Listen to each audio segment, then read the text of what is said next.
The major reason I'm here is that I just published a book a few weeks ago. I just got the this is my book. Okay, the title is Globalization and Football Fandom, and now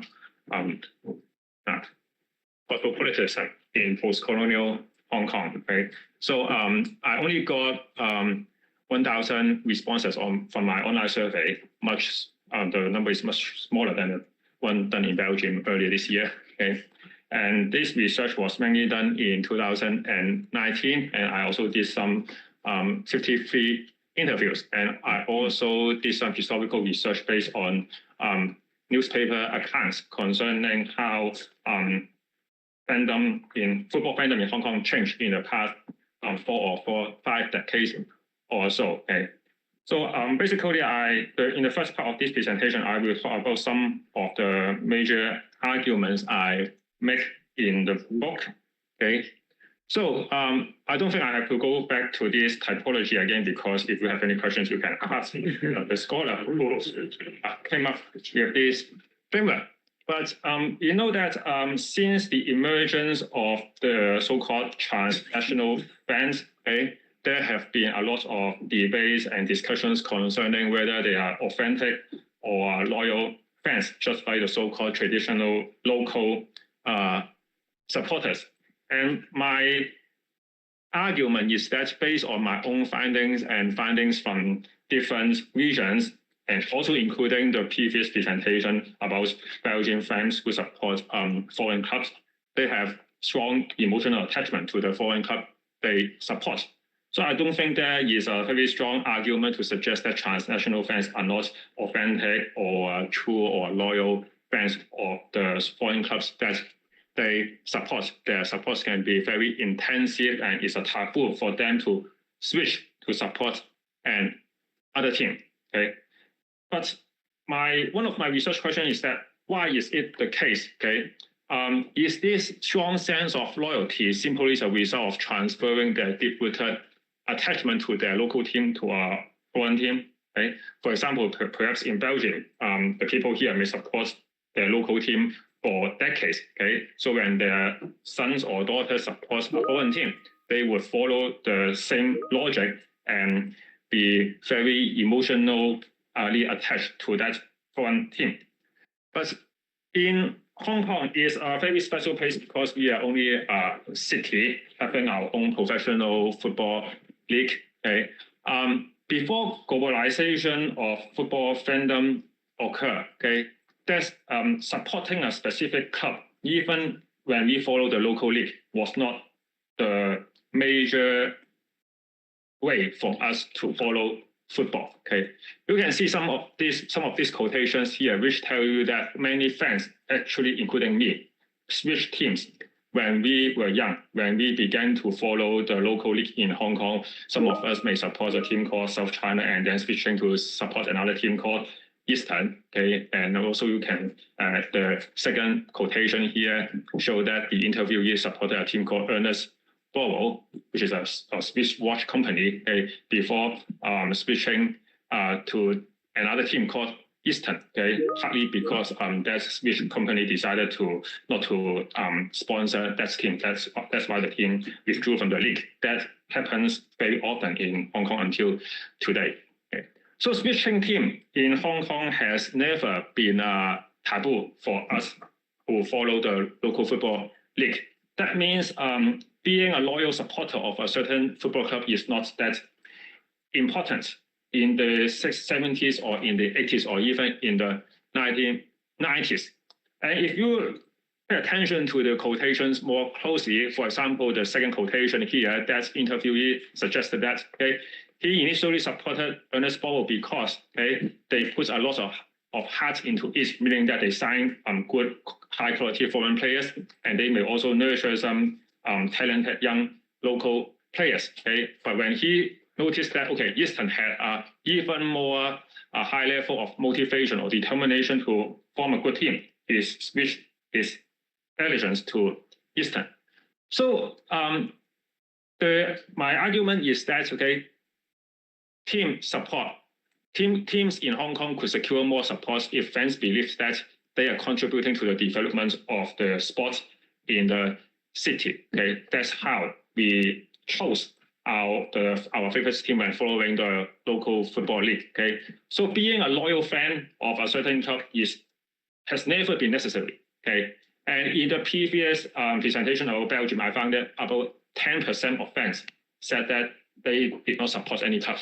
But in my online survey, for those who follow local football in Hong Kong, more than close to 35% said that they never or they were not a supporter of any local team.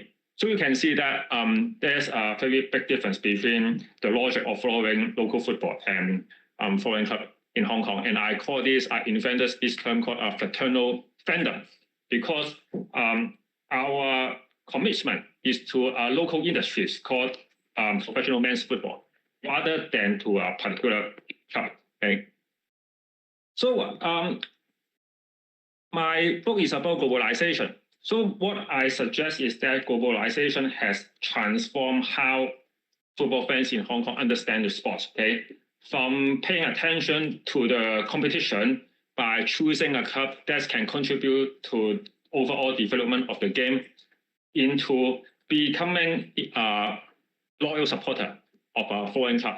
So when we follow the local league, fraternal fandom may still be the norm, but when we follow European football, okay, we have to choose a team to support, and we have to be devoted to that team for many years. Okay, so I think this difference can be explained by two factors. The first factor is the relative stability of elite club football in Europe. You won't find clubs suddenly disbanding. Okay, of course, I know some clubs go bankrupt, but they can reformulate and start again from the lower league. Okay, and a paper written by Ellison and also one of the members of the Polish national team in the morning is the second author of that paper. They coined the term sporting opportunity structure to describe this phenomenon. Okay, and another important factor is that we want to in so-called less developed footballing regions, we want to emulate, we want to copy the European or the Latin American model of fandom. Okay, so these are some of the quotations that I got. Okay, for example, since the 1990s, we have been able to watch English Premier League and other major European leagues every week on TV in Hong Kong. So we began to learn about the characteristics of fandom in Europe from the 1990s onwards. Okay, so you can see that in that quotation here is from a newspaper when Liverpool visited Hong Kong in 2017. A columnist wrote that the atmosphere in the Hong Kong stadium was perfect. So it's a Chinese language newspaper, but he only used the letters YNWA to represent "You Will Never Walk Alone." He expected that the readers know what that means. Okay, before the match, and the applause devoted to Lucas in the 21st minute or the Liverpool songs sung when there was a goal, it felt like in England, but compared to foreign Liverpool supporters, that means the English ones, okay, whose singing never stops. The fans in Hong Kong are still a bit shy, meaning that they are not passionate enough. So he was effectively criticizing the Hong Kong Liverpool fans for not being as passionate as the fans in Anfield. Okay. And I added this slide after the morning session because there was some discussion about tourist fans. So Hong Kong is a rich city, so many of my interviewees actually had experience watching Liverpool in Anfield or Manchester United in Old Trafford. So these are some of their accounts. Okay, the first two accounts show that they had a very good experience when watching games in England. Okay, saying that the fans came together. Certain players would have their song. When everyone was singing, the feeling was awesome. In Hong Kong, not everyone knows how to sing the song. You Will Never Walk Alone. So you could see that there is a hierarchy of fans in their imagination that the so-called local fans are supposed to be the best, and they can have the status and power to design the meanings of an authentic or a real Liverpool or a Manchester United fan. And in the last two quotations here, some of them felt disappointed because there were too many tourists in Anfield, even though he himself was a tourist. Okay, and another Manchester United fan found out that when he went to Old Trafford, everyone sitting beside him was not British, so everyone was tourists. So they knew that tourists was diluting the atmosphere in the home grounds of their favorite clubs. So in other words, they also reinforced the imagination that the club actually belongs to the local fans, even though they often got up 3 a.m. in the morning to watch live broadcasts. Okay. So how much time do I have? 6 minutes. 6 minutes. Okay. And so this allegiance to a certain club would be extended to international competitions. So when people now follow the World Cup or the European Championship, they would not find a team to support. Okay? They would also pay much attention to how the players of their favorite club perform during the competition, hoping that they would not get injury or hope that the national teams that they represent will lose early so that they can have a good rest before next season starts. So I call this club-led fandom, even when watching international sporting international tournaments. Okay. So nowadays in Hong Kong, the slogan "One Life, One Team" can be heard from supporters supporting different European clubs. From fraternal fandom, nowadays, strong loyalty to a certain club has become a major element of fandom, partly because the European sporting opportunity structure. Okay. I think I still got 5 minutes left, right? Yeah. So these were some of the arguments of my book. But if I don't add anything new to this presentation, my boss wouldn't pay my air ticket. Okay, so I have to add something new. Okay. So I think it's a very good opportunity to listen to the situation in Belgium, and in the next presentation there will be some discussions about the situation in Shanghai and other Chinese city, and I will add something about another Chinese city in Guangzhou.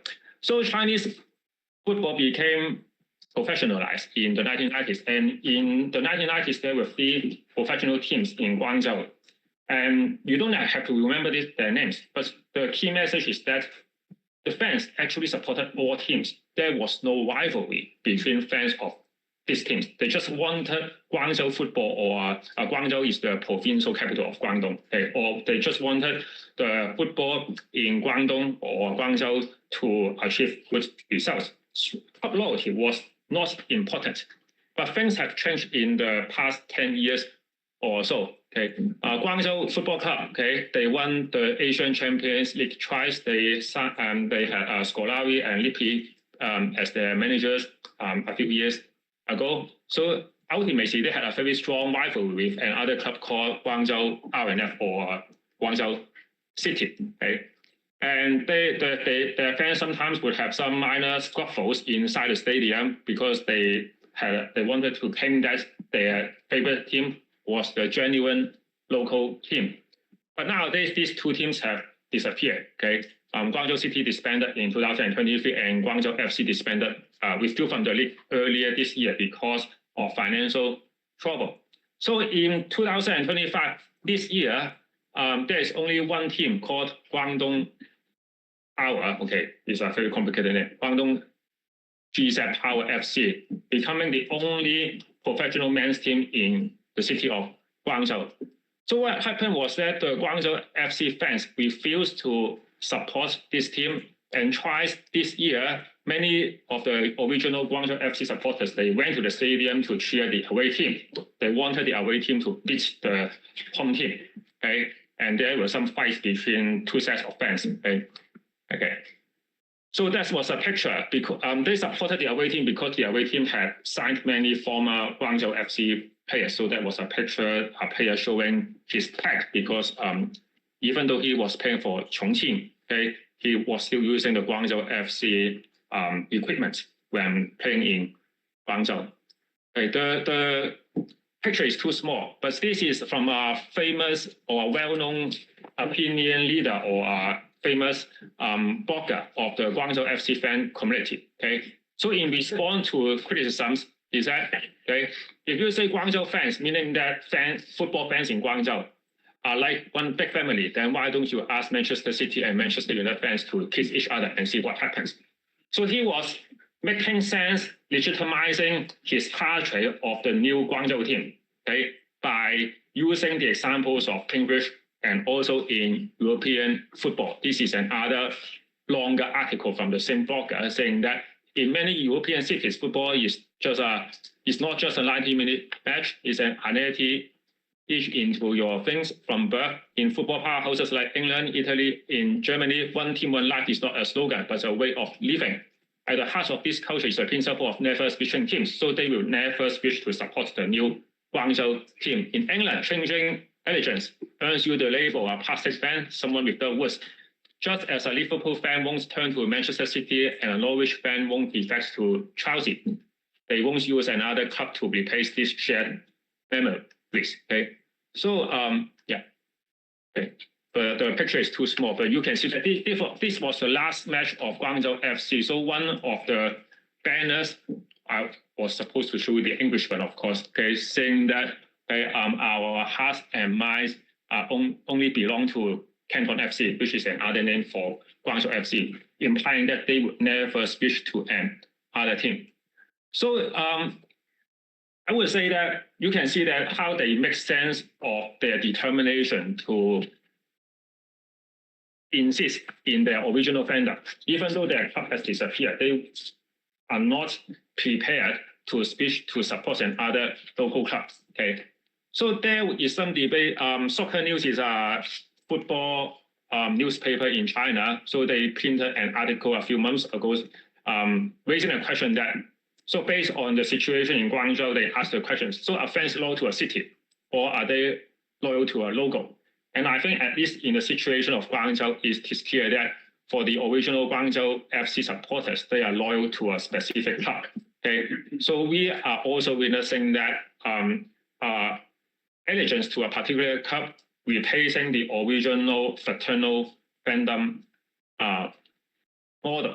Okay, so and I suggest that this is a result of globalization, and you can see the power dynamics involved. We in Asia or maybe also in Africa as well want to emulate the fans in advanced footballing regions, mainly in Western Europe, Southern Europe, and Latin America. Okay, so going back to the typology, okay, it seems that all of us, regardless of where we reside in the world, we want to become traditional fans, just like the English or European fans who support their local team for decades.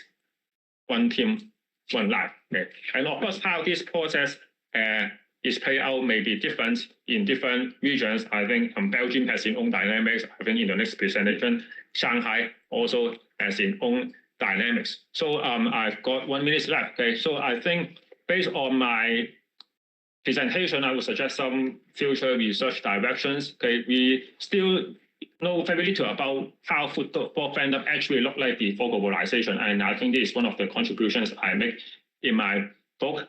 Okay, and yeah, and we should also remember that in many regions in the world, professional men's football is not that stable. Elite European football is an exceptional case. Many teams in this world go bankrupt, disappear, withdraw from the league after a few years. So how this sporting opportunity structure shapes the experience of fandom should be something that researchers could look into in the future. And with more new leagues like the Australian A-League and the MLS attracting a decent number of crowd, so how they create their fan culture? Do they simply copy and paste the European or the Latin American model to their own fandom? And lastly, one puzzle that I have is that in the marketing and the sports psychology literature, they often emphasize that sports fans have different points of attachment. Then how come for sociologists who study football fandom, we always are interested in the points of attachment, that team, rather than players or the sport itself? Okay, it seems that perhaps our own research agenda is also influenced by our own loyalty to our favorite clubs, even though we are not ordinary supporters. Okay. Thank you very much.